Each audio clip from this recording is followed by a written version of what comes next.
Take. Alright, what's up everybody? The Setup Man coming at you today from WWT Raceway, driving a cup car in test session here. This is a slider setup.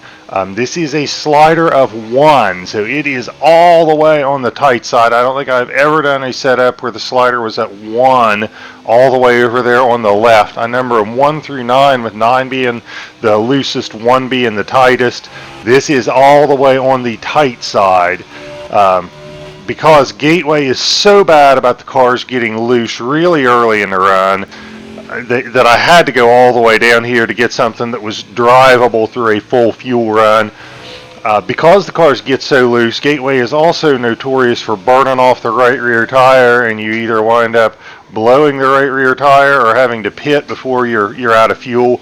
I've done a fuel run with this, made it all the way through, so I think this is a pretty decent setup. I have ran a 32.4 with this.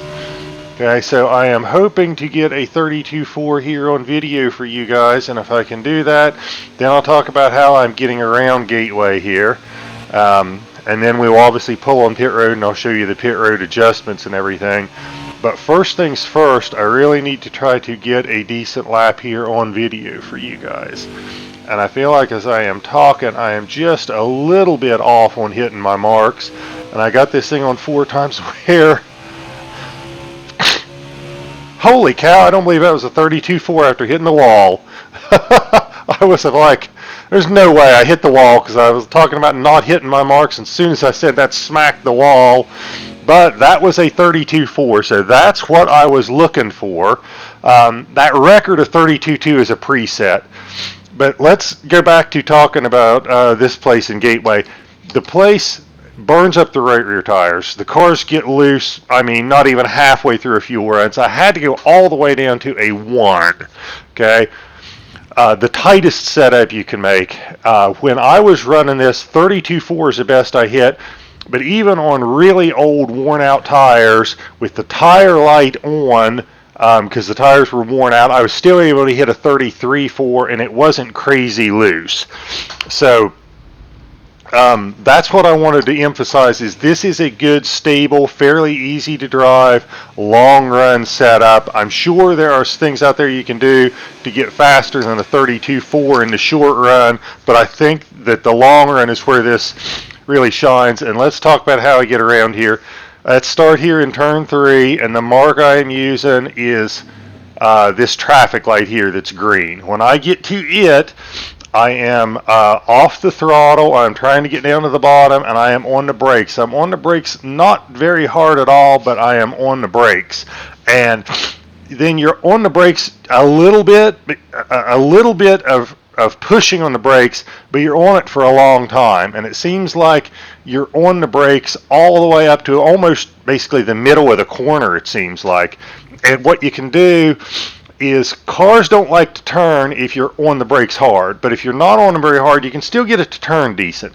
A couple of tricks you've got here is, one is, if you feel like you've overshot the corner and you really got to get on the brakes hard, that's going to keep the car from turning. But what you can do is kind of pump the brakes a little bit, so that as you're pumping, every time you're lifting your foot up, the car is going to turn a little bit. But again, that's if you've made a mistake, okay? But the ideal scenario is you enter that corner low and you diamond it a little bit. So you get down to the bottom, right there on that white line. Then as you get out into the middle of the corner, you're drifting up a little bit. And I don't know if I'm past the middle of the corner or not, but you drift up as you're in the middle of the corner, okay? And you kind of got to get the car rotated a little bit. Then you mash the gas, and it's time to exit the corner. And then when you're exiting, you're trying to get down here to the bottom again, okay? So that is the concept on new tires, okay? You got your mark on entry, you ride the brakes a little bit. When you get to the middle of the corner, you kind of let the car drift up a little bit, and you're off the brakes by the middle of the corner. Then you mash the gas and try to get back to the bottom on exit.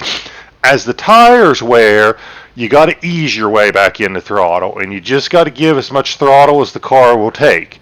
Okay, now I say the car doesn't get loose on long runs, but if you just mash the gas in the middle of the corner, I promise you it will get loose, okay?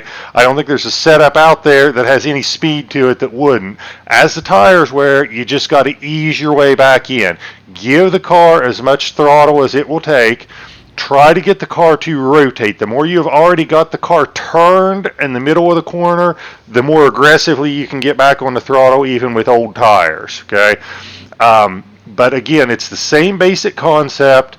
I might, as the tires wear a little bit, take a little bit higher line on exit of the corner because that's making a wider arc and making it easier to keep the car from getting loose.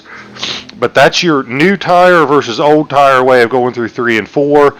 In 1 and 2, it's kind of the same thing. You're coming up here, and as you're coming up, you're probably actually going to hit the rev limiter. And this first mark here of where it is a 3, and it's real close to this traffic light, probably just a hair before this, I am on the brakes and trying to get the thing down to the bottom. And I am on the brakes kind of hard here, a lot harder than I am in 1 and 2. And it seems like, as odd as it sounds, it seems like as I'm getting closer to the middle of the corner, sometimes I'm on the brakes more instead of less. But at about the middle of the corner, and I think I'm about the middle here, same thing, I let it drift up. You want to diamond the corner a little bit, okay? Then basically, as you get to the car turn, then on new tires, you just mash the gas and kind of exit a little bit low and let the car drift high. On older tires, you're going to ease your way back in the throttle and you're going to let it ride a little bit higher like this. Now, when I say diamonding the corner, what I mean by that is you're going to have a low entry, a low exit, and you're going to drift up in the middle. But when I say drift up, what I mean is you're just above the suggested line. So if I was in the corner, I would have the left side tires just above the suggested line. That's how high I want to drift up. I don't want to get up to the wall. I don't want to get up to all the way into the third or fourth groove or something. I just want to get up there to where my left side tires are above the suggested line. So I hope that helps with how to get around Gateway.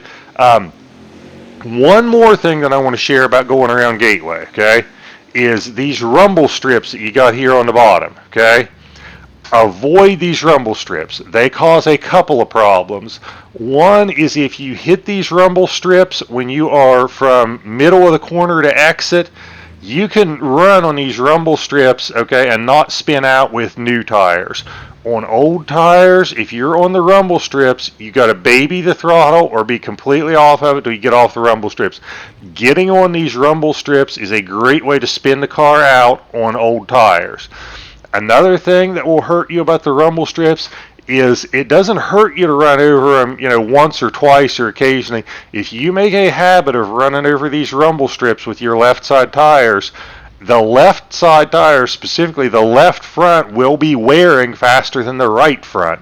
So being on these rumble strips is hard on tire wear. So that's another reason to avoid the rumble strips. Again, sometimes it's inevitable. You got somebody above you, you've missed a mark in the corner, but if you're consistently hitting them, it's going to wear those left side tires, which is obviously not a good thing. So that is my final tip. Let's go in here and I'll show you the pit road adjustments. Oh, one more thing. If you look up ahead of me, okay, you can see a white line way up in the distance on pit road that you would think that is your entry to pit road and you'd think that's where you got to slow down. That's the way it is in most tracks. Not at Gateway. The pit road speed is 45, and right here, basically where the pit road wall or whatever comes out, or there's a change in the wall there, that is the mark where you got to be down to 45. So don't come in here and get a pit road speeding penalty. Think you don't have to slow down to right up there, because you're going to see, bingo, right there, I hit it. As far as adjustments, and I'll go through pit road twice so you can see it. Again, it's a preset of 1. I went up 2 clicks on the tape. Didn't overheat at all. I did not make any adjustments to wedge.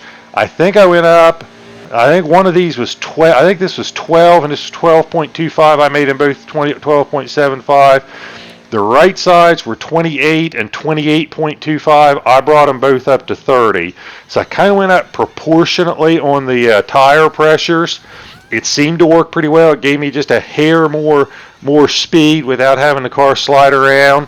But again, you're going from 28 and 28.25 up to 30. And I'll go down pit road again so you can see it.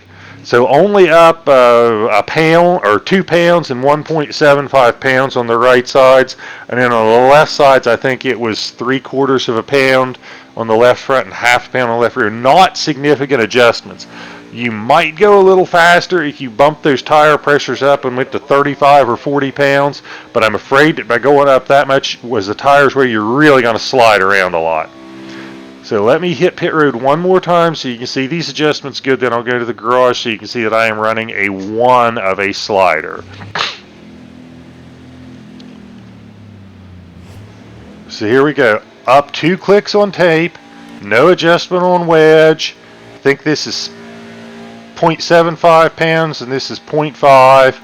This is up 2 pounds. This is up, oh, I guess it's up 2 pounds and I didn't realize it was 30.25. But those are the adjustments, giving you a chance to take a second look at them so you make sure you got them here. And as soon as we get actually in here to the pit stall, I will back out and go to the garage so you can see that I'm running a 1. So here we are, and you can see I am all the way to the left. That is a 1 slider. So that's it. Try it out. Tell me what you think. Again, I don't know that it's the fastest when you fire off, but it's really good on the long run, really easy to drive, which I think is a key at Gateway is having something that lasts more than just a few laps without getting sideways. But check it out. Let me know what you think. Hope you like it. Hope you run lots of fast laps and win lots of races with it. And enjoy the game and have a great day.